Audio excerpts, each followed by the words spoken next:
many of us have ever felt pain, physical or emotional? I figured. Everybody in here has. That's human nature. So according to an article called Chronic Pain is Substantially More Common in the US, written by CNN in May of 2023, 51 million people struggle with chronic pain. Chronic pain is something that is manageable in some cases, and in other cases it's not. According to Pain and Depression, put out by the Mayo Clinic organization, pain and depression have been linked considerably. But there is one common curative between the two: music therapy. So everyone in this room has listened to music of some kind, but if we put it into a therapeutic standpoint, it is so much more effective.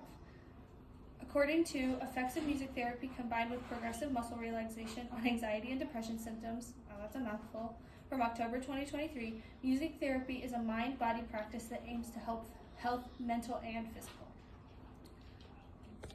So it can help with everything from psychosomatic illnesses to genuine mental illnesses to physical illnesses.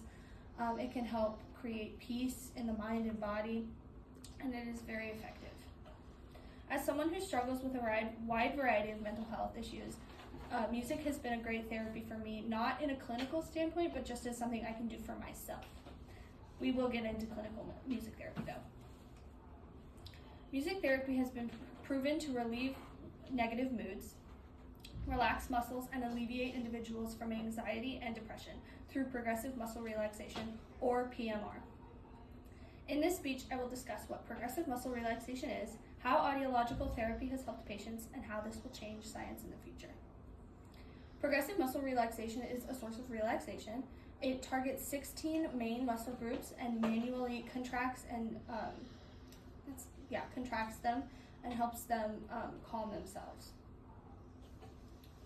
According to the effect of progressive muscle relaxation on daily cortisol secretion from September 2015 by author Karen Chalou, PMR is a commonly used relaxation tool in many different types of studies. It can be used in everything from rehab from a stroke to helping people with, people who are in wheelchairs or people with some kind of ALS or just any kind of muscular dystrophy. It helps engage muscles and also relax the mind and body.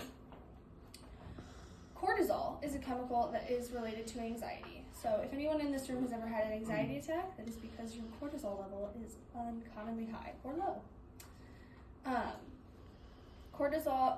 Controlling cortisol secretion is extremely important for anyone with anxiety or some kind of medical depression or any kind of heart issue. Cortisol is extremely important for that.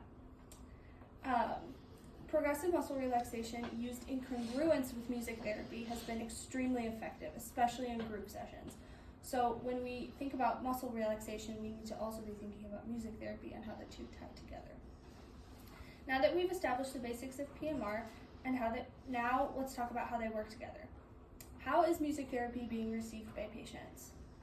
So music for your mental health is something that is fairly new, but when put in group settings, patients with severe anxiety, depression, and even physical illnesses have found that it's relaxing to them.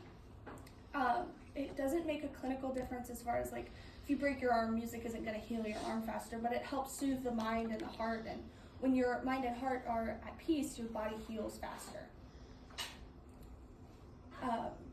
As of May of 2022, there is proof that multiple sessions have worked better than a single session, especially in a group setting. If you go to multiple sessions and if you commit to this kind of therapy, there are greater results. According to Healing Rhythms by Emma Young in 2015, dopamine increase has been seen in people who do the multiple group sessions. If any of us know what dopamine is, you understand that it's an extremely important chemical in the mind that helps put our bodies and our minds at peace and helps create a better environment for our brain to function. Now that we've established how people have been helped, what are the implications of this kind of treatment? According to Effects of Music Therapy on Depression, a meta-analysis of randomized controlled trials from November 2020, music therapy is used to find curative effects in patients. So we've talked about how music therapy has created a difference for people's minds and hearts, but putting them in a group setting and creating that community has even had more effects than just that. The Characterization of Functional Brain Activity Towards Organization of Musical Selections by Catherine Wu in 2019 has showed that brain activity and dopamine levels increase with music therapy, and how this has changed people's minds for the better.